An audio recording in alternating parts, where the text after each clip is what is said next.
Hello, my dear students. Welcome to Digital Ventures, India's first personalized online learning platform for self learners. तो आज की इस class में हम शुरू करने वाले हैं noun and cases. Noun cases के बड़े सेलेक्टेड से क्वेश्चंस हम आज पढ़ने वाले हैं। बात करते हैं डिजिटल वेंचर्स क्या है। तो अगर आप चैनल पर नए आए हैं तो चैनल को सब्सक्राइब करना ना भूलें, hit the bell icon so you will get the notifications on time और सभी बच्चों के साथ शेयर भी करते रहें। बात करते हैं डिजिटल वेंचर्स को लेकर। डिजिटल वेंचर्स पे आपको मिलता है एआई स्टडी प्लानर। आज ही प्ले स्टोर पे जाके एप्लीकेशन को डाउनलोड कर लेंगे। एप्लीकेशन का लिंक डिस्क्रिप्शन बॉक्स में भी है, वहां से भी आप डाउनलोड कर सकते हैं। Your personalised road map to your exam success powered by AI. Structured video courses आपको मिलते हैं, जहां आपको वीडियो कोर्स मिलेगा, डिटेल्ड प्रैक्टिस क्वेश्चंस मिलेंगे, हैंड रिटन नोट्स हैं, साथ में टेस्ट मॉड्यूल होगा और टारगेट ट्रैकिंग होगी। मॉक टेस्ट आपको मिल जाते हैं, 30+ फुल लेंथ मॉक टेस्ट मिलेंगे, 3400+ क्वालिटी क्वेश्चन है, सब्जेक्ट वाइज टेस्ट होगा और डिटेल्ड परफॉर्मेंस रिपोर्ट आपको मिल जाती है। आपको मिलते हैं hand written notes by toppers, जहां आप कंप्लीट यूपीएससी सीडीएस के नोट्स ले सकते हैं, कंप्लीट ओटीए नोट्स ले सकते हैं, इंग्लिश जीएस मैथ्स के स्पेशल नोट्स भी आप ले सकते हैं। और आपको बहुत सारी चीजें बिल्कुल फ्री मिलती हैं, जैसे प्रीवियस ईयर क्वेश्चन आपको मिलते हैं, डेली क्विजेस पीडीएफ्स मिलती हैं, करंट अफेयर्स मिलते हैं, एमसीक्यूज उसके, और वीकली मंथली एमसीक्यूज मिलते हैं, डिटेल्ड परफॉर्मेंस रिपोर्ट आपको मिल जाती है। और ये सब शुरू होता है सिर्फ 99 रुपीज से। ये आपके लिए हेल्पलाइन नंबर है, you can contact us here. तो चलिए शुरुआत करते हैं नाउन एंड केसेस को लेके। बात करते हैं कुछ सेलेक्टेड क्वेश्चंस की। पहला क्वेश्चन आपके सामने है, नाउन एंड केसेस में पॉजिटिव केस के क्वेश्चन अक्सर हमें परेशान करते हैं। जो पॉजिटिव केस होता है, इसके क्वेश्चंस अक्सर हमें परेशान करते हैं और यहीं से क्वेश्चंस आपसे पूछे जाते हैं। तो पहला क्वेश्चन आपके सामने है, the committee's decision to review the candidates profiles crafted with precision ensured a fair and amiable selection process for the organization। अब बात करते हैं कि इसमें एरर क्या होगा। देखो, हमें दो जगह अपोस्ट्रोफी दिखाई दे रहा है, एक द कमिटीज डिसीजन में और एक कैंडिडेट्स प्रोफाइल्स में। ठीक है, हम समझे क्या दोनों में से कोई एक गलत है, दोनों सही है। पहले बात कर लेते हैं। सबसे पहली बात, जो पॉजिटिव केस होता है अपोस्ट्रोफी वाला, ये हम बड़ी आसानी से लगा लेते हैं किसी सिंगुलर काउंटेबल के नाम साथ में। जैसे आपने कहा अ बॉय, अपोस्ट्रोफी एस करके लिख दिया, अ बॉयज बुक, एक लड़के की किताब हो सकती है। ठीक है, और अगर बहुत सारे लड़के हैं तो मुझे कहना होगा बॉयज होगा, अपोस्ट्रोफी बुक होगा। लड़कों की किताबें मैंने कह दिया बॉयज बुक्स होगा। ठीक है, अगर मुझे यहाँ पर देखा जाए तो मैं कभी ये नहीं कह सकता कि BOYS है, एपोस्ट्रॉफी के बाद एस है और मुझे यहाँ बुक्स लिखना पड़े, तो ये वाला तरीका इनकरेक्ट होगा। यानी कि ये करेक्ट है और ये करेक्ट है। इसका मतलब ये हुआ एक लड़के की किताब होगी और ये होगा लड़कों की किताब होगी। ठीक है, अगर मैं कहता हूँ बॉयज बुक्स तो ये कॉन्सेप्ट नहीं होता। यानी कि अगर कोई नाउन प्लूरल बनता है एस के साथ में तो उसके साथ एपोस्ट्रॉफीज मार्क लगाया जाता है, एपोस्ट्रॉफी एस नहीं लगाया जाता है। तो हमने देखा बच्चे द कमेटीज डिसीजन। अब कमेटी तो कलेक्टिव नाउन है, कमेटीज बनेगा नहीं, यहाँ तो बिल्कुल सही है, कमेटी एक होगा, वन बॉडी, उसका decision to review the candidates profiles. अब ये जो प्रोफाइल्स वर्ड लिखा गया, ये लिखा गया प्लूरल। तो क्या एक कैंडिडेट की मल्टीपल प्रोफाइल्स हो सकती हैं? नहीं। अगर मुझे जॉब देना है तो मुझे कैंडिडेट की प्रोफाइल समझनी है। इसका मतलब यहाँ जो कैंडिडेट हैं वो अलग अलग हैं। तो मुझे कैसे लिखना होगा? मुझे लिखना होगा कैंडिडेट्स लिखना होगा। और जब मैं इसको कैंडिडेट्स लिखूंगा तो इसके साथ सिर्फ एपोस्ट्रोफी आ जाएगा, तो ये लिखा जाएगा कैंडिडेट्स प्रोफाइल। आ गया समझ? कैसे लिखेंगे? The committee's decision to review the candidates profiles crafted with precision ensured a fair and amiable selection process for the organization। इसका मतलब हम कहेंगे कैंडिडेट्स। क्लियर हुआ? ये आपका तरीका है करने का। तो क्वेश्चन नंबर 1 का आंसर किस पार्ट में होगा? ए पार्ट में होगा। चलिए आगे बढ़ते हैं नेक्स्ट क्वेश्चन की तरफ। नेक्स्ट देखते हैं। चलो भी बताइए क्या करेक्ट आंसर होगा। Sophocles plays were performed as part of religious festivals in ancient Greece. क्या आंसर बताएंगे? टेक योर टाइम, सोच के आंसर दो। ठीक है, देखो अब बात वहीं से एक बार फिर शुरू करते हैं। भाई होता क्या है इसके अंदर, हमने ये कहा कि अगर एक मानो कोई एक लड़का है, ठीक है, या कोई लड़की है, कोई भी एक है, आपने कहा आ मेंस और हमने कह दिया अ मेंस नॉवल।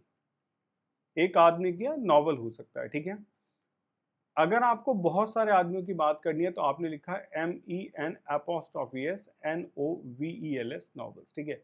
अब ये मैंस हमने क्यों लिख दिया, क्योंकि जो मैन वर्ड है उसके अंदर प्लूरल बनाने के लिए एस नहीं लगाते हैं, तो ऐसा हम कर सकते हैं, ठीक है। दूसरी बात, अब यहाँ तो एस लगा प्लूरल होने के बावजूद भी, लेकिन एस मतलब बाद में नहीं है, यानी कि हिसिंग साउंड नहीं बन रही है। अब किसी वजह से मान लो अगर हमें यही कहना था कि BOYS है बॉयज, ठीक है, तो हमने इसको लिखा था बॉयज हॉस्टल, यानी कि लड़कों का हॉस्टल होता है और लड़के कितने हैं, बहुत सारों का हॉस्टल होगा, ठीक। अब इसमें समझना ये है कि ऐसा क्यों करते हैं, तो ये डिपेंड करता है साउंड के ऊपर, कि जब आप साउंड्स को चेक करेंगे तो आपको बातें बहुत क्लियर हो जाएंगी। जैसे एक एग्जांपल से समझते हैं साउंड का कैसे काम है। हमने एक वर्ड लिखा, एक नाम लिख लेते हैं जॉन और नाम लिखते हैं कीट्स। अब ये इस राइटर का नाम है जॉन कीट्स और मैंने कहा जॉन कीट्स की पोम है, ठीक है, तो मैंने लिखा जॉन कीट्स पोम। अब दो तरीके हैं इसको लिखने के लिए, ये तो गलत हो गया। अब सही लिखने के लिए मैंने पहला तरीका देखा जो हमें सिखाया गया कि हमने लिखा जॉन, फिर हमने लिखा उसका कीट्स, ये तो नाम ही होगा ना कीट्स। अब फिर लगा दिया एपोस्ट्रोफी और फिर हमने लगा दिया यहाँ पे पोम, ठीक है, तो ये लिखा गया जॉन कीट्स पोम। एक तरीका तो ये है कि किसी भी नाम के बाद में एपोस्ट्रोफी लगा देते हैं, उसका पॉजेशन बनाने के लिए, अधिकार बनाने के लिए। दूसरा तरीका यह है कि हमने कहा कि यहाँ अगर एस आता है तो आप हिसिंग साउंड से बचने के लिए ऐसे जॉन कीट्स लिखो, एपोस्ट्रोफी लगाओ और यहाँ लगा दो आप पोम, ठीक है। अब क्वेश्चन ये कि इन दोनों में से कौन सा करेक्ट है, ये डिपेंड करता है कि आप इनको बोल के देखें। अगर आप इसको बोलेंगे तो जॉन कीट्स में यहाँ सा आ जाएगा और जॉन कीट्स में यहाँ भी सा आ जाएगा, और जब आप दो सा बोलेंगे तो आपको ऐसे बोलना पड़ेगा कुछ जॉन कीट्स पोम, ठीक है। तो ये आपके माउथ से क्या क्रिएट कर देगी, यहाँ से क्रिएट होती है आपके माइंड के अंदर हिसिंग साउंड। कौन सी साउंड, हिसिंग साउंड, और हम हिसिंग साउंड को अवॉइड करते हैं, तो इसीलिए ये वाला इनकरेक्ट होगा। ये इसलिए इनकरेक्ट है क्योंकि पॉजिटिव केस ही नहीं लगा है। भाई जॉन कीट्स भी नाम है और पोम भी नाउन है, तो या तो ये पूरा कंपाउंड नाउन हो, और अगर कंपाउंड नाउन नहीं है तो इनके बीच में कुछ तो लगाना पड़ेगा ना, कोई प्रपोजिशन, कोई पोजेशन, कोई conjunction to show create a link, ठीक है, कुछ लिंक बनाने के लिए। तो हमने कहा जॉन कीट्स पोम, इसका मतलब जॉन कीट्स को अब जॉन कीट्स कहेंगे, जॉन कीट्स पोम, ये इसका साउंड बन जाएगा, ठीक है। तो ऐसे सोफोक्लिस जो है ये राइटर का नाम हो गया और इसके हो गए प्लेस, ठीक है। तो इसके प्लेस यानी कि नाम यहां तक है, तो यहां आपको अपोस्ट्रोफी मार्क लगाना होगा। आंसर किस पार्ट में होगा, इसका भी आंसर ए पार्ट में ही होगा। तो आप लिखेंगे Sophocles plays were performed as part of religious festivals in ancient Greece. Okay, चलिए बढ़ते हैं नेक्स्ट क्वेश्चन की तरफ। नेक्स्ट आइए, अब ये क्वेश्चन है, my sister in laws rooms are decorated with vibrant colours and modern furniture. बड़ा अच्छा क्वेश्चन है, सोचें और आंसर दें। My sister in laws rooms are decorated with vibrant colours and modern furniture. अब इसको ऐसे समझने की हम कोशिश करेंगे, देखिए कैसे। अगर आपको ये कॉन्सेप्ट सीखना है जो आप पढ़ रहे हैं, तो इसके लिए जो कॉन्सेप्ट क्लास है उसका लिंक डिस्क्रिप्शन बॉक्स में दिया गया है। आपको क्लास के बाद में भी सजेशंस में उसका लिंक मिल जाएगा। मास्टर क्लास मिलेगी आपको पॉजिटिव केसेस को लेके, तो आप वहां से सारे केसेस पढ़ सकते हैं, यानी कि नाउन एंड केसेस की स्टडी आप वहां से कर सकते हैं। तो यानी कि ये प्रैक्टिस क्लास है। अगर आपको कॉन्सेप्ट क्लास चाहिए तो कॉन्सेप्ट क्लास इसके डिस्क्रिप्शन बॉक्स में आपको मिल जाएगी। हमने कहा my sister in laws rooms. अब हम कंफ्यूज कहाँ हो जाते हैं, हम कंफ्यूज हो जाते हैं, हमसे कहा जाता है कि जो सिस्टर इन लॉ है, सिस्टर इन लॉ, जब मैं इसका प्लूरल बनाता हूं, क्योंकि कंपाउंड नाउन है, तो कंपाउंड नाउन का जब प्लूरल बनाते हैं तो जो एस लगता है प्लूरल बनाने वाला, वो रूट वर्ड के अंदर लगता है। तो मुझे इसका प्लूरल लिखना होगा SISTERS, सिस्टर्स इन लॉ। मुझे कुछ ऐसे इसका लिखना होगा, सिस्टर्स इन लॉ। क्लियर है? तो सिस्टर इन लॉ क्या है, ये आपका सिंगुलर नाउन है और ये आपका प्लूरल नाउन है, यानी कि ये बात एकदम क्लियर हो गई, ठीक, कि सिंगुलर प्लूरल ऐसे लिखा जाता है। तो अब हमको क्या कंफ्यूजन हो जाता है, हम सोचते हैं कि सिस्टर इन लॉज में एस यहां क्यों लगा दिया। तो अब इसको और तरीके से हम समझेंगे कैसे। अब जब कोई कंपाउंड नाउन होता है तो एपोस्ट्रोफे हमेशा उसके लास्ट वर्ड के साथ लगाया जाता है। जैसे आपने कहा सिस्टर इन लॉ, ये आपका कंपाउंड नाउन हो गया, ठीक है। अब मान लेते हैं सिस्टर इन लॉज क्या होगा, सिस्टर इन लॉज हमने कहा बुक, मेरी सिस्टर इन लॉ की बुक होगी, तो ये आपका सिस्टर इन लॉ हो गया सिंगुलर, ठीक है, इसकी एक बुक हो गई। अब ऐसा तो नहीं है इसकी एक ही किताब हो सकती है, आपने कहा sister in laws, sister in laws करके आपने कर दिया बुक्स होगा, यानी कि इन सब इसकी बहुत सारी किताबें हो गई, दोनों तरीके से सही है, ठीक है। तो सिंगुलर एक सिस्टर इन लॉ है उसकी एक किताब हो सकती है, एक सिस्टर इन लॉ है उसकी एक से ज्यादा किताबें हो सकती हैं, ठीक है, ऐसे तरीका हो गया। अब आप कहें प्लूरल है तो आपने कहा ऐसे लिख लो बेटा सिस्टर्स इन लॉ। अब सिस्टर्स इन लॉ हो गया, इसके बाद एपोस्ट्रोफी लो, सिस्टर्स इन लॉज, अब इनकी बहुत सारी हैं, तो बहुत सारियों की बहुत सारी किताबें हैं, तो आपने क्या लिख दिया बुक्स हो गया, कि सिस्टर्स इन लॉज बुक्स, यानी कि दो जगह भी लिख सकता है। तो ये जो पहले वाला एस आप यहां देख रहे हैं दिस वन, ये इस नाउन को प्लूरल बनाने के लिए है, और ये वाला एस किसके लिए, इट इज फॉर पोजेशन, ये अधिकार को शो करने के लिए। तो I hope so question clear समझ आ गया होगा। मैंने कहा माई सिस्टर इन लॉ, ये सिंगुलर लिखी गई, इसके रूम्स लिखे गए रूम्स, ठीक है, इसके रूम्स यानी कि एक के बहुत सारे कमरे भी हो सकते हैं उसके पास में, आर डेकोरेटेड विद, कैसे डेकोरेटेड है, वाइब्रेंट कलर्स के साथ में, मॉडर्न फर्नीचर के साथ में। इसका मतलब ये सेंटेंस बना नो एरर, और इसका करेक्ट आंसर बनेगा आपका डी, ठीक है। तो ये कंफ्यूजन हो जाता है कभी कभी कि जो कंपाउंड नाउन्स होते हैं उनके साथ एपोस्ट्रॉफी को कहाँ लगाएं, तो always remember you always use apostrophe after the last word of compound noun, compound noun के आखिरी शब्द के साथ हम apostrophe s का यूज करते हैं। चलिए नेक्स्ट है Shakespeare the famous playwright's works are studied world wide. William Shakespeare one of the greatest writer, सब कोई जानता है, ठीक है, चाहे किसी ने लिटरेचर पढ़ा या नहीं पढ़ा तो नाम जरूर सुना होगा। तो Shakespeare was Shakespeare the famous playwright works are studied world wide, ठीक है। अब समझो जब हम शेक्सपियर लिखते हैं तो उसका नाउन इन अपोजिशन लिखा गया द फेमस प्लेराइट्स वर्क्स, ठीक है। अब क्वेश्चन ये आता है कि अगर मैं आपसे पूछूं कि PLAYWRIGHT ये कैसा है, ये सिंगुलर नाउन है, इसका प्लूरल नाउन क्या होगा, PLAYWRIGHTS, ये इसका प्लूरल होगा, ठीक है, क्लियर है। अब मुझे बस यहीं से क्वेश्चन समझ आ गया कि शेक्सपियर के बारे में मैं कह रहा हूं एक आदमी के बारे में, तो प्ले राइट्स कैसे हो सकता हो, तो प्ले राइट होगा ना। अब ये वर्क्स क्या है, ये नाउन है, मतलब ये क्या है उसके ड्रामाज हैं जो उसने प्रोड्यूस किए ना, ड्रामाज उनकी हम बात करें, ठीक है, ये प्लूरल होते हैं। वैसे वर्क अनकाउंटेबल नाउन होता है, लेकिन जब वर्क को एज अ ड्रामा यूज करते हैं कि आपके वर्क्स कितने लिखे, how many works he wrote, कि उसने कितने लिखे, तो ऐसे केसेस में आप इसको काउंटेबल प्लूरल यूज करते हैं, ठीक। तो आपने लिखा प्ले राइट, तो प्ले राइट्स होगा, लेकिन ये कैसे लिखा जाएगा, ये लिखा जाएगा, पहले आप लिखो प्ले राइट, ठीक है, ये तो हो गया प्ले राइट, ये सिंगुलर हो गया। अब एपोस्ट्रोफी पोजेशन शो करने के लिए ऐसे लिखा जाएगा प्ले राइट्स, आगे समझ। तो आपको लिखना पड़ेगा Shakespeare the famous playwright's works are studied world wide, आप इस क्वेश्चन को ऐसे बनाएंगे, ठीक है। तो यहां से आपको ये समझना है यदि किसी नाउन के साथ में नाउन इन अपोजिशन लिखा है, ये जो लिखा है ना, ये सब क्या यहां से लेके यहां तक ये है noun in opposition,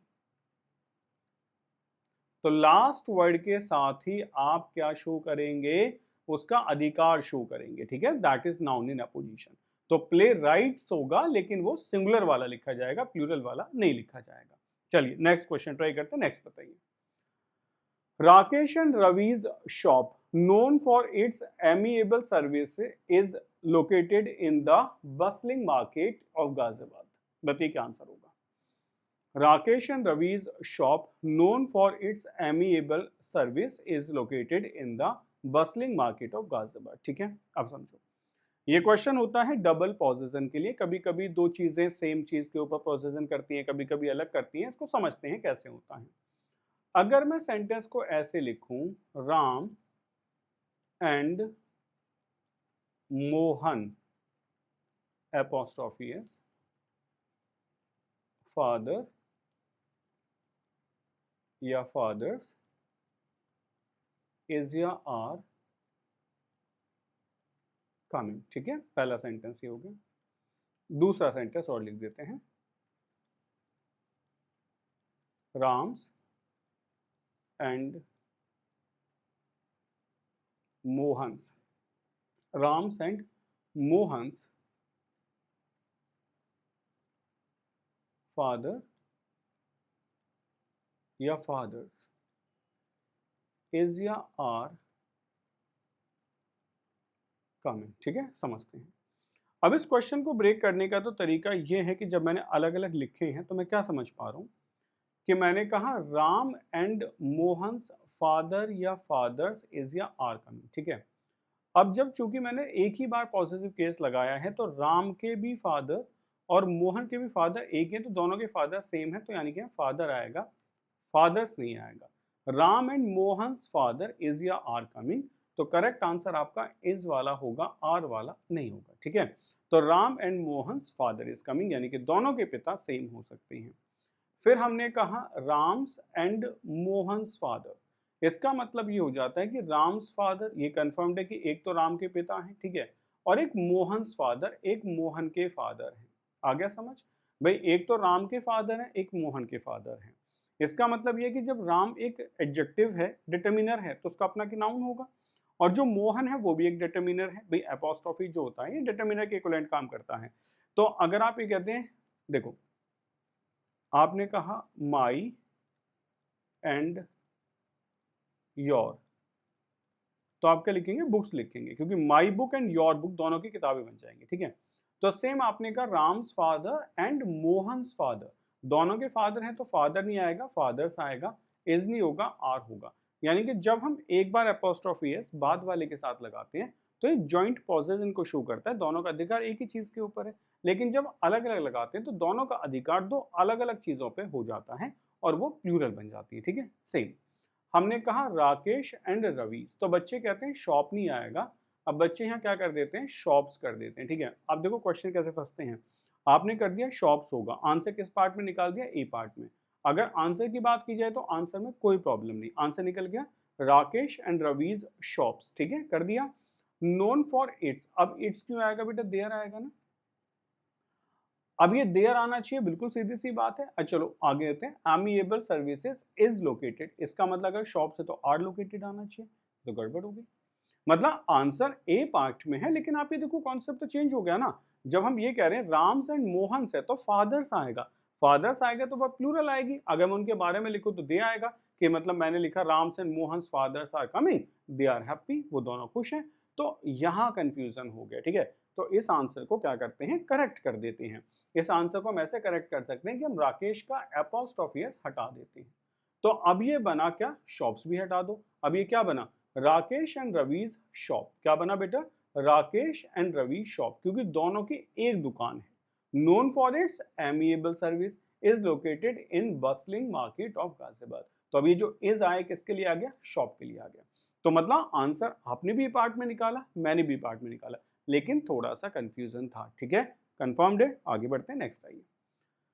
next question है, the poor's problem despite their efforts to seek justice is neglected by the state government. अब क्वेश्चन ये आता है कि द पुअर्स प्रॉब्लम डिस्पाइट, अब ये पढ़ने में बिल्कुल सही लिख रहे हैं कि जो गरीबों की प्रॉब्लम है ना, डिस्पाइट देयर, एक तो याद रखना कि जो वर्ड होता है प्रपोजिशन ये डिस्पाइट, ठीक है, इसके बाद कभी भी ऑफ नहीं लगाती है, सिर्फ डिस्पाइट आता है। ठीक है, तो आपने कहा the poor's problem despite their efforts to seek justice is neglected by the state government. अब इसमें एरर कुछ वैसे देख के लिए मिला नहीं, लेकिन हम समझें ये जो पुअर है ये है क्या, ये जो पुअर वर्ड लिखा गया है ये एक एडजेक्टिव है, लेकिन जब हम इसको ऐसे लिख देते हैं ना दा पुअर करके, दा पुअर, तो ये क्या बन जाता है, ये नॉमिनल एडजेक्टिव बन जाता है, यानी कि एक ऐसा नाउन जो क्या है, जो एडजेक्टिव से बना है, ये नॉमिनल एडजेक्टिव बन जाता है, इसके अंदर नाउन के फीचर्स आ जाते हैं, तभी तो ये पॉजिटिव का काम कर रहा है, तभी ये सब्जेक्ट का भी काम कर सकता है। अभी आप ऐसे कहते हो ना, द पुअर आर सपोर्टेड, ठीक है, द पुअर कौन है, आर सपोर्टेड, जो सपोर्ट किए जा रहे हैं। ठीक, तो ये द पुअर को आप सब्जेक्ट बना लेते हो, तो नॉमिनल एडजेक्टिव होता है। ठीक है, तो रूल ये कहता है कि चूंकि नाउन नहीं है, ये नॉमिनल एडजेक्टिव है, तो नॉमिनल एडजेक्टिव जो बनते हैं इनके साथ एपोस्ट्रोफिस नहीं लगाते हैं, नहीं लगाते हैं तो क्या होगा, क्या होगा, बस प्रॉब्लम को पहले लिखो, क्या लिखेंगे, the problem of the poor, ठीक है। एक तो क्वेश्चन ये हो गया, the problem of the poor लिखा जाएगा, जो बिल्कुल सही है। अब कुछ बच्चे कहते हैं सर अगर ये लिख दें द प्रॉब्लम ऑफ पुअर, तो ये क्या गलत हो गया, सही होगा, इसको समझ लेते हैं। देखो द प्रॉब्लम तक तो आपको भी प्रॉब्लम नहीं है, किसी को नहीं है, द प्रॉब्लम सिंगुलर है इसलिए इज भी आ गया आगे वर्ब में, ठीक है। लेकिन पुअर जो है ये गलत हो जाएगा, क्यों, ऑफ क्या है, प्रपोजिशन है, और जो प्रपोजिशन होती है उसके बाद हमेशा उसका ऑब्जेक्ट आता है, और ये बात कितने परसेंट करेक्ट है बेटा, 100% करेक्ट है। You can not right a single preposition without its object, okay, आप लिख ही नहीं सकते हो। तो इसके बाद में ऑब्जेक्ट आएगा, ऑब्जेक्ट जो होता है वो तो नाउन हो सकता है या फिर वो प्रोनाउन हो सकता है। स्पेशल केसेस में लिख देते हैं ज़ेरेंट भी हो सकता है, लेकिन ज़ेरेंट का भी फंक्शन क्या होता है, अल्टीमेटली होता तो नाउन का ही है ना। तो यहाँ सिर्फ नाउन या प्रोनाउन आ सकता है। पुअर क्या होता है, अगर मैं बात करूँ तो पुअर का पार्ट्स ऑफ स्पीच होता है एडजेक्टिव, ठीक है। अब इस एडजेक्टिव का एडजेक्टिवल नाउन बना लो, यानी कि नॉमिनल एडजेक्टिव बना लो, तो क्या लिखा जाएगा, तब लिखा जाएगा द पुअर। तो करेक्ट आंसर क्या बन जाएगा, the problem of the poor will be the correct answer. तो ऐसे आप इस क्वेश्चन को सॉल्व कर सकते हैं, ठीक है। तो हमें क्या समझ आ गया कि जितने भी नॉमिनल एडजेक्टिव्स बनाए जाते हैं इनके साथ एपोस्ट्रोफी नहीं आता है। कैसे बनते हैं, द पुअर है, द रिच है, आप जितने चाहो उतने लिख सकते हो। भाई आपने कहा द पुअर होगा, बिल्कुल होगा। आपने लिखा द रिच होगा, बिल्कुल होगा।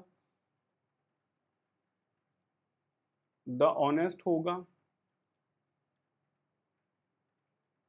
द ब्लाइंड होगा, ओके, द डम होगा, द डीफ होगा, ऐसे आप बहुत सारे लिख सकते हैं, ठीक। चलिए आगे बढ़ते हैं। नेक्स्ट क्वेश्चन है, Neha's brother's laptop recently purchased was left unattended in the library. बताइए क्या आंसर होगा। Neha's brother's laptop recently purchased was left unattended in the library. Unattended का मतलब होता है ऐसे पड़ा हुआ था, कोई देख नहीं रहा था उसको, ठीक है। चलिए शुरू करते हैं, समझते हैं क्वेश्चन को।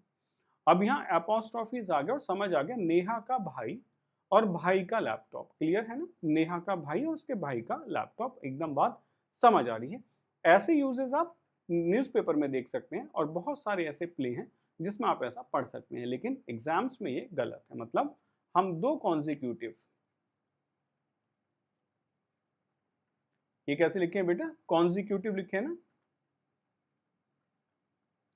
दो जो कॉन्जिक्यूटिव पॉजिटिव केसेस हैं वो नहीं लगा सकते, ठीक है। मतलब एपोस्ट्रोफीज नहीं लगा सकते, ठीक। तो दो कॉन्जिक्यूटिव पॉजिटिव या एपोस्ट्रोफियस नहीं लगाई जाती हैं, इसको हटाना होगा।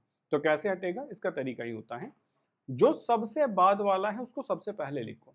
कैसे लिखो, the laptop, the laptop off किसका, अब लिखो नेहा एपोस्ट्रोफियस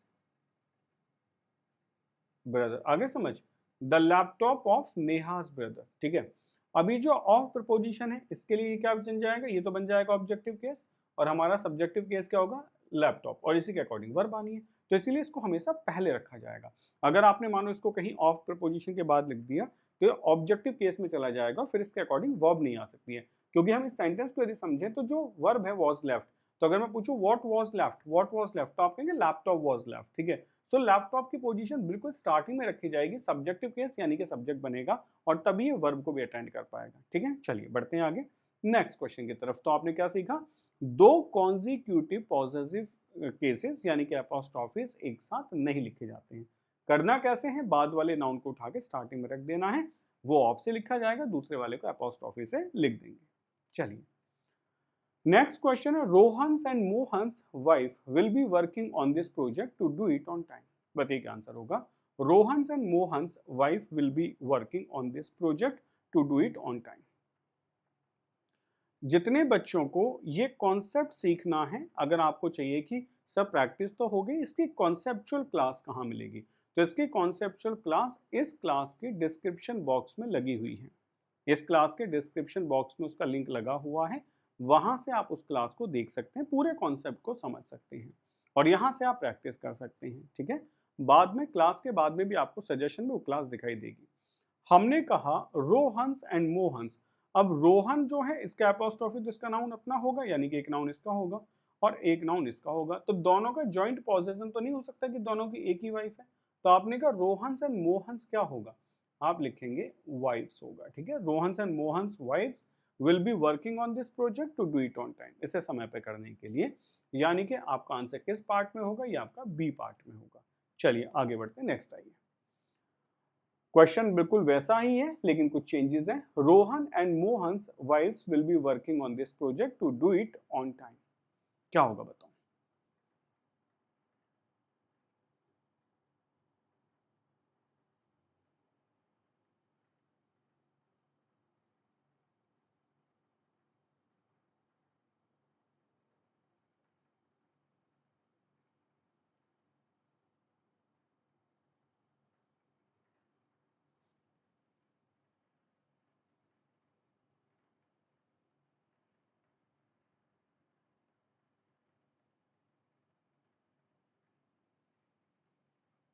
चलो समझें। देखो, हमने लिखा रोहन एंड मोहन्स वाइफ्स।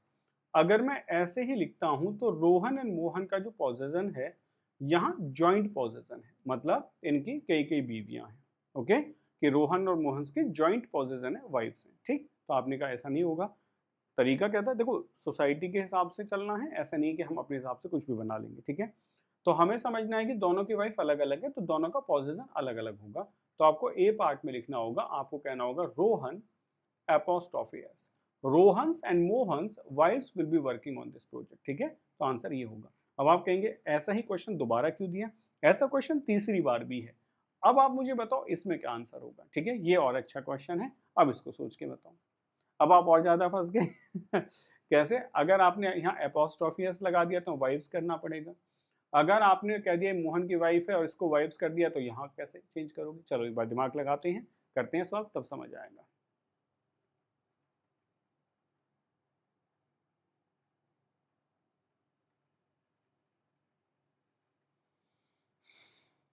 देखो समझाता हूं मैं यहाँ। एक आपने कभी पढ़ा होगा, एक होता है ऑक्सफर्ड कॉमा। ठीक है, ये क्या होता है ये समझना है। ये होता है जब आप एंड के पहले एक कॉमा लगाते हैं। आपने कभी देखा होगा ना, जैसे हम कहते हैं Ram has books and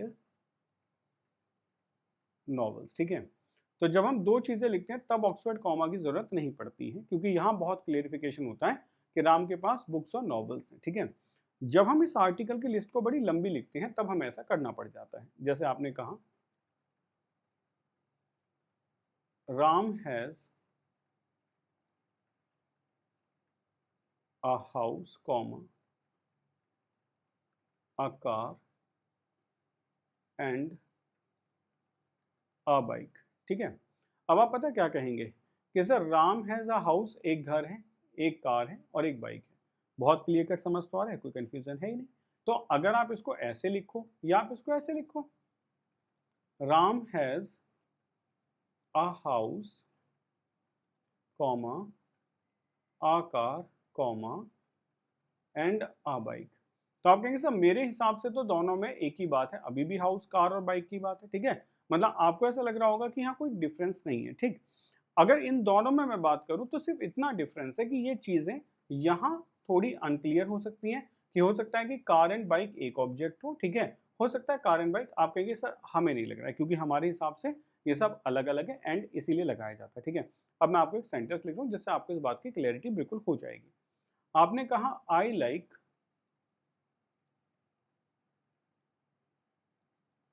fruits comma cold drink and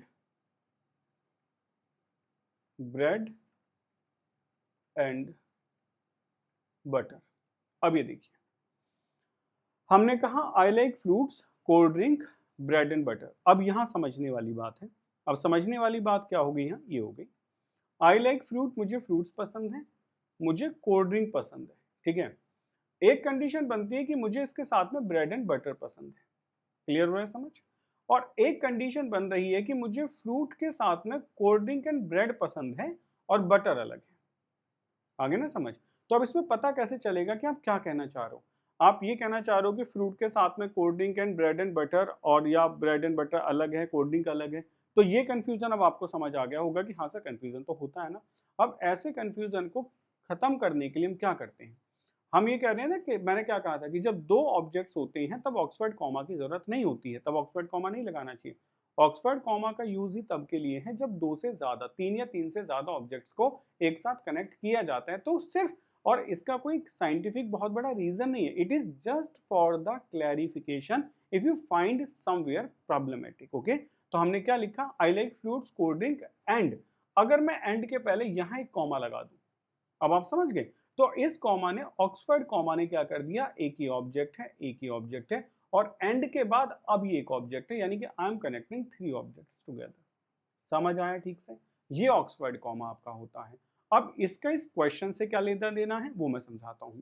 अगर मैंने ये कहा कि रोहन एंड मोहन्स वाइफ, तो यदि मैं कहता हूं इन दोनों का जॉइंट पॉजेशन है वाइफ के ऊपर, तो जो बिल्कुल भी सही नहीं है, दोनों की एक पत्नी नहीं हो सकती है, ठीक है।